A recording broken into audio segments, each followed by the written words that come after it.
All right, we're here with kickboxer Amer Abdallah. Amer, you know, you're out here in Vegas training with Jeff Mayweather. How'd that come about?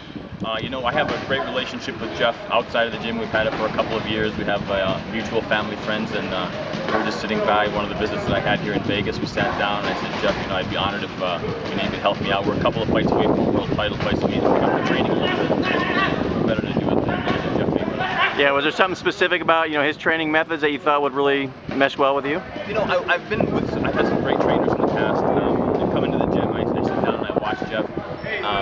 He's very innovative in his training. He's very, obviously the experience is there, being in the club with all the different various guys that he's working with. But the thing with Jeff is that he's worked with so many, and he understands the MMA aspect of it and the mixed martial art of it. With kickboxing, that's the closest that you're going to get to a boxing trainer, so that's why I chose Jeff. Yeah, I was going to ask you about that. You know, he's got MMA guys, he's got boxers.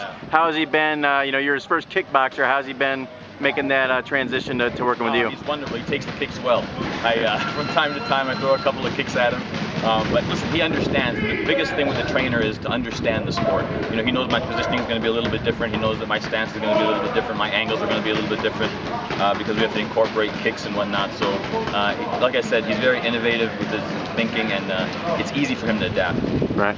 Yeah, and what kind of differences do you have, you know, with him working with mostly with boxers? You know, have you had to show him, or has he had to understand that you're going to be a little different as a kickboxer? You know, again, Jeff is one of those guys that, you know, he's seen some of my fights, we've done some studying together, and we've looked at some different things, and there's not much that I have to do for him. He's the one actually leading the way, and it's perfect because it fits hand in hand with what I'm doing.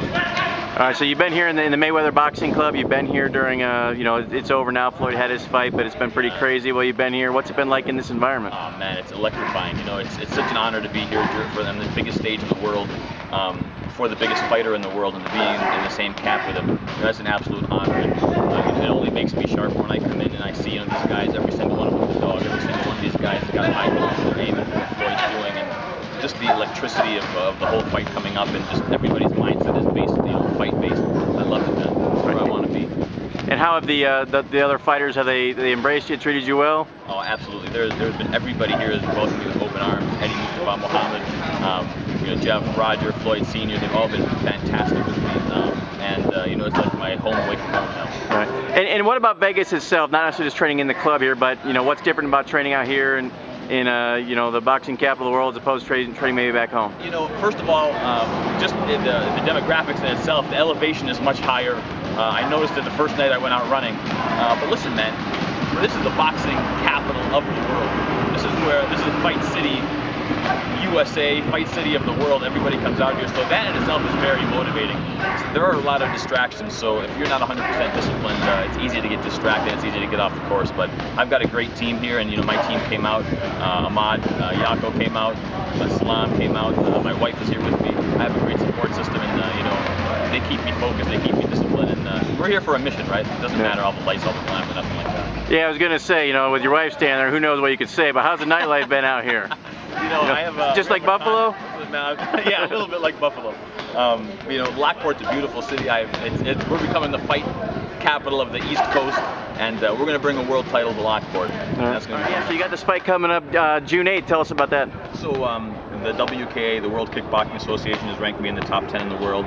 This fight will take me in the top 5 June 8th, Lockport, New York. It's a lace-up promotion show, and you know, when we win this fight, we're going to be you know, in contention for a world title shot. Hopefully, we're looking at that early 2014, maybe mid 2014. Cool. Now, just the last thing, as far as kickboxing itself goes, it's you know, kind of, especially here in the States, it's undergone you know, a rough patch here. It's not really real popular right now. What do you think it can do to really elevate itself and get back to where, you know, maybe it once was? You know, here's the thing. We just have to have a sanctioned, organized, sanctioning body that can legislate rules, rankings, records for everybody, first of all.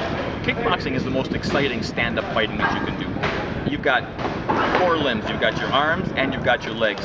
And when you put that and you put it in an arena where you have skilled athletes fighting, there's nothing like it. I mean, you know, I'm a fan of Muay Thai, I'm a fan of MMA, I'm a fan of boxing, but kickboxing, when you get the right guys fighting and you get skilled kickboxing fighting, there's nothing like it. So do you... The resurgence of great athletes, which we have, but I think that this is the sanctioning and the the logistic aspect of it, just to get a grasp on that. But yeah, you kind of touched on that with boxing, especially MMA being something that the younger people are gravitating towards. Do you think it's going to be difficult for kickboxing to get those up-and-coming best fighters? I do. You know, a lot of the kickboxers, because there's not a lot of action anymore, they're all gravitating towards mixed martial arts, and they're gravitating towards that big street. Listen, they've done a wonderful job promoting the sport. I mean, where so much where it's, you know, overwhelming and starting to engulf boxing, and even you see some of the boxers starting to get over to MMA. It's just a bigger stage, so you can't blame the athletes for that. But once the resurgence of kickboxing comes along, and once we have a couple of good organizations to take over and legislate, I think it's going to be bigger than any other sport we've ever seen. Cool. Well, maybe it'll start on June 8th with your fight. Now you're talking. Look forward to it. Anything else we can add for people? Thank you very much. I appreciate all the support. Bringing it home. All right, thanks.